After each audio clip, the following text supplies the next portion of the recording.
Good morning students.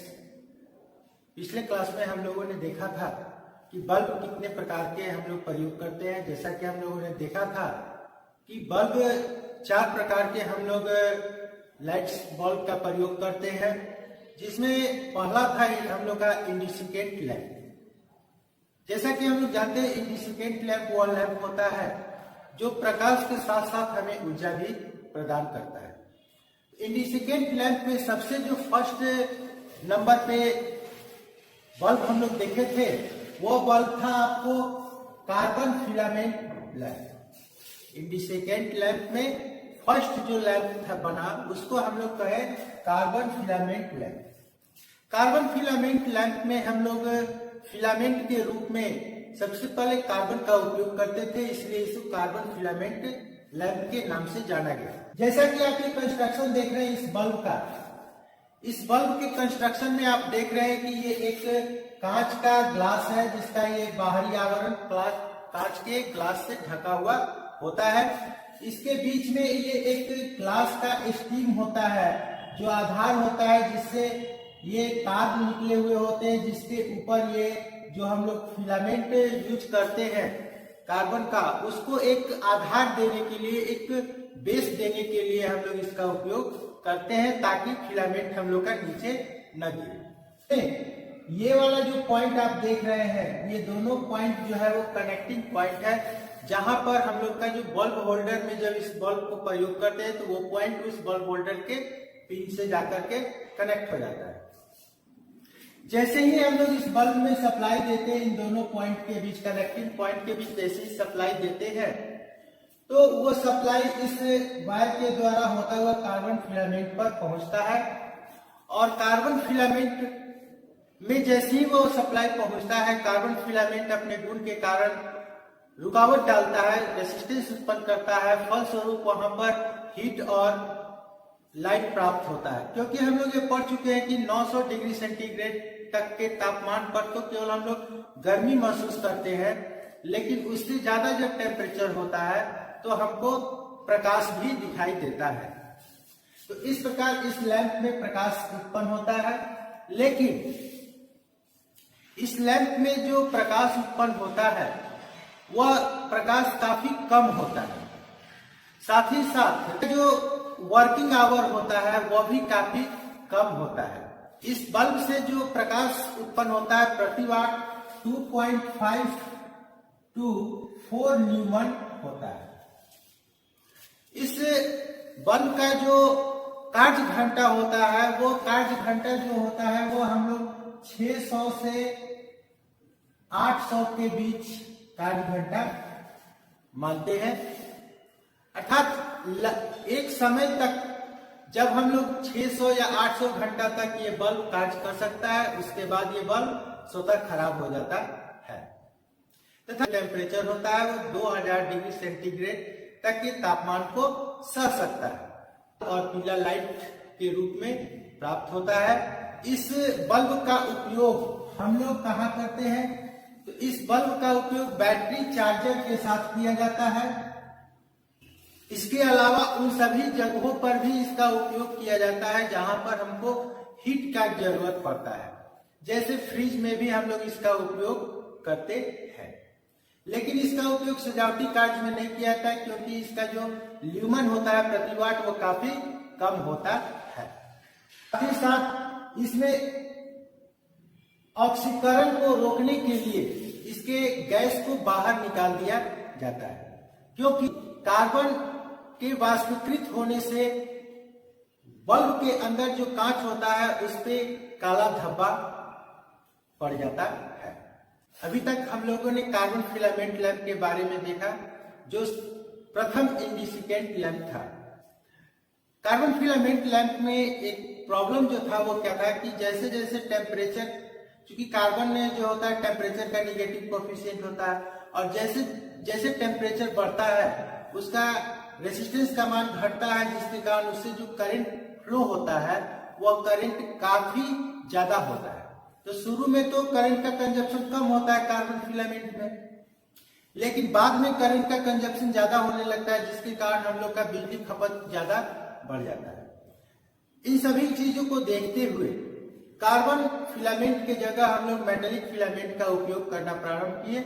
Metallic filament में जो हम लोग कंस्ट्रक्शन देखते हैं तो कार्बन फिलामेंट का और मेटेलिक फिलामेंट दोनों का कंस्ट्रक्शन एक समान होता है। कंस्ट्रक्शन में उसका कोई अंतर नहीं होता है। अंतर क्या होता है? केवल ये फिलामेंट के रूप में। फिलामेंट में हम लोग कार्बन का उपयोग करते हैं और मेटल में हम लोग प्राय टंगस्टन का उपयोग करते हैं। जैसा कि हम लोग जानते हैं कि टंगस्टन का गलनांक 3400 डिग्री सेंटीग्रेड होता है, लेकिन यहाँ पर हम लोग इसका कार्यकाल तापमान जो रखते हैं वह बल्ब का 2000 डिग्री सेंटीग्रेड ही रखते हैं, क्योंकि इससे ज्यादा के टेम्परेचर होने पर बल्ब के अंदर ऑक्सीकरण होता है और उस ऑक्सीकरण के कारण बल्ब के अंदर धुंधलापन दिखाई देने लगता है। अब जब हम लोग इसमें सप्लाई देते हैं, कनेक्टिंग पॉइंट पर जब सप्लाई देते हैं तो वो कनेक्टिंग पॉइंट से होता हुआ इस वायर के थ्रू टंगस्टन पर पहुंचता है और टंगस्टन भी जो है वो हाई रेसिस्टेंस उत्पन्न करता है, जिसके कारण वहां बहुत ज्यादा रुकावट उत्पन्न होता है। फलस्वरूप हमको प्रकाश और ऊर्जा प्राप्त होता है। इस बल्ब के द्वारा जो हम लोग प्रकाश उत्पन्न करते हैं वह इसका शक्ति जो होता है न्यूमन में 8 से लेकर के 10 न्यूमन प्रति वाट होता है। 8 से 10 न्यूमन प्रति वाट इसका प्रकाश का क्षमता होता है। इस बल्ब का कार्य घंटा 750 से लेकर 850 कार्य घंटा होता है।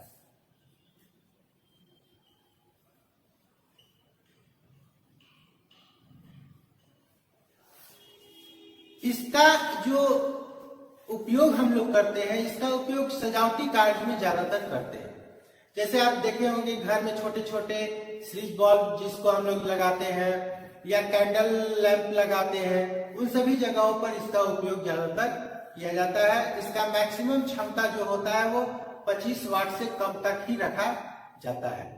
इस लैंप में ऑक्सीकरण को रोकने के लिए यहाँ पर जब शुरू में एक छोटा सा सुराख टाइप का होता है, लेकिन जब इसके अंदर ये जब बन जाता है तो हीटिंग की इफेक्ट के द्वारा, हीट के द्वारा उसको हम लोग बंद कर देते हैं, जिसके कारण इसके अंदर ये निर्वात होता है, अर्थात वैक्यूम होता है।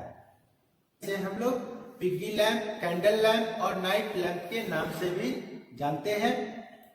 अब हम लोग देखते हैं, ये तो अभी हम लोग देखें कि मेटेलिक फिलामेंट जिसमें गैस भरा हुआ नहीं रहता है, जिसमें कोई गैस भरा हुआ नहीं रहता है। अब हम लोग देखते हैं मेटेलिक फिलामेंट में ही जिसमें कि गैस भरा हुआ होता है। तो दोनों के गैस भरा होना और ना होना, दोनों में कंस्ट्रक्शन में कोई अंतर नहीं होता है। अब हम लोग देखते हैं कि गैस भरा हुआ लैंप जो होता है वो क्या होता है। तो गैस भरा हुआ लैंप का कंस्ट्रक्शन भी आपको कार्बन फिलामेंट लैंप और कार्बन मेटेलिक लैंप के अनुसार ही होता है। उसके बनावट में कोई अंतर नहीं होता है। अंतर केवल यह होता है कि उन सभी बल्बों में वैक्यूम होता है, कोई गैस इसके अंदर नहीं होता है, जबकि इसमें हम लोग एक निष्क्रिय गैस, इसके कंस्ट्रक्शन करने के बाद इसमें एक निष्क्रिय गैस को भर देते हैं, जिस निष्क्रिय गैस को हम लोग आर्गन या नाइट्रोजन कहते हैं। कहीं कहीं पर आर्गन और नाइट्रोजन का मिश्रण भी हम लोग इसमें निष्क्रिय गैस के रूप में प्रयोग करते हैं। निष्क्रिय गैस प्रयोग कर देने के कारण क्या होता है कि इसका जो ल्यूमन क्षमता होता है प्रति वाट काफी बढ़ जाता है, चमक काफी बढ़ जाता है। साथ ही साथ इसका कार्य घंटा, जो तापमान टेम्परेचर सहने का जो क्षमता होता है वह भी आपका बढ़ जाता है। जैसे हम लोगों ने देखा था कि उस जिसमें गैस भरा हुआ ने उसका टेम्परेचर क्षमता 2000 डिग्री सेंटीग्रेड था, लेकिन जब गैस भर दिया जाता है, निष्क्रिय गैस इसमें भर दिया जाता है, तो उसका टेम्परेचर क्षमता जो है, तापमान सहन शक्ति जो है 2500 डिग्री सेंटीग्रेड से 2700 डिग्री सेंटीग्रेड तक बढ़ जाता है, जिसके फलस्वरूप उसमें जो चमक होता है वह ज्यादा प्राप्त होता है। इसमें न्यूमन क्षमता जो होता है वो प्रति वाट 10 से 20 न्यूमन प्रति वाट का क्षमता प्रकाश का उत्पन्न होता है। इसमें जो कार्य घंटा होता है वह 1000 से 1200 कार्य घंटा इसका होता है। तो निष्क्रिय गैस प्रयोग कर देने से उसके कार्य घंटा में भी बढ़ोतरी हो जाता है, वृद्धि हो जाता है। इसका उपयोग हम लोग घर में जो बल्ब लगाते हैं, प्रकाश के लिए जो बल्ब लगाते हैं उसका उपयोग उसमें करते हैं। इसका मिनिमम क्षमता जो होता है वह 40 वाट से लेकर कर और हम लोग 1500 वाट तक के क्षमता के बल्ब का प्रयोग इसमें करते हैं। जैसा कि यहाँ पर लिखा हुआ है 40 वाट से 1500 वाट क्षमता तक के लिए। और इसमें जो गैस भरा रहता है वह आपको आर्गन होता है या नाइट्रोजन, या कहीं कहीं आर्गन और नाइट्रोजन दोनों का मिश्रण भी होता है। अब हम लोग थोड़ा बल्ब के बारे में देख लेते हैं कि ये बल्ब होता कैसा है। बल्ब होता है आपको इस आकार का होता है, इस तरह से देखने में आता है। जैसे जैसे वाट क्षमता बढ़ेगा इसका साइज भी हम लोग का बड़ा होते जाएगा। ये हो गया ग्लास। इसमें आप देख रहे हैं कि इसमें ये स्तंभ बना हुआ है कांच का अंदर, जिसके ऊपर टंगस्टन को लपेटा हुआ है। ये आपको ये हो गया कैप पिन हो गया जिसमें होल्डर जाकर करके फंस जाता है। और ये हो गया दोनों हम लोग का कनेक्टिंग पॉइंट।